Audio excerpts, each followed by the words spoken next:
Jetes ya kak.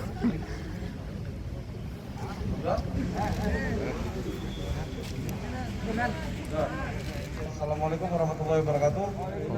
Selamat siang, salam sejahtera bagi kita semua, salam. Siang hari ini kami dari Polres Mojokerto Kota beserta Polsek jajaran Polres Mojokerto melaksanakan kegiatan konferensi pers evaluasi selama Kamtibmas tahun 2020. Alhamdulillah pasca Pilkada tahun 2020 serta pengamanan kegiatan ibadah Natal hingga saat ini situasi berlangsung aman dan kondusif. Selama tahun 2020 terdapat jumlah tindak pidana sebanyak 191. Jika dibandingkan dengan tahun 2019 itu sebanyak 267. Artinya ini mengalami penurunan kasus selama tahun 2020 tersebut. Kemudian penyelesaian perkaranya sebanyak 116 kasus.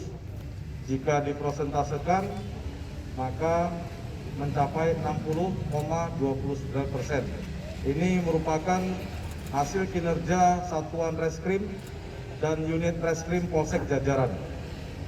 Di mana dari banyaknya kasus tersebut didominasi kejahatan penipuan dan penggelapan sebanyak 51 kasus, kemudian curanmor 22 kasus, selanjutnya pencurian dengan pemberatan 17 kasus, dan pencurian biasa 23 kasus.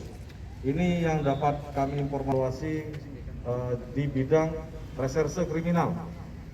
Kemudian yang selanjutnya tindak pidana korupsi berupa dana ADD yang berada di Desa Sumberwuluh, Kecamatan Dawar Blandong tahun 2017. Hasil perolehan dari kinerja penyidik Satreskrim, kerugian negara yang diperoleh senilai 297 juta. Tersangka berinisial R yang saat itu menjabat sebagai kepala desa. Dan saat ini tersangka telah dilakukan penahanan untuk pengusutan dan pemberkasan lebih lanjut. Modusnya Pak? Penggunaan dana PNM ADD yang berdasarkan pengakuan atau keterangan tersangka digunakan untuk judi, ya, judi yang dilakukan oleh tersangka beserta kawan-kawannya. Kemudian peningkatan kasus, di mana tahun 2020 sebanyak 95 kasus, sedangkan di tahun 2019 sebanyak 722 kasus.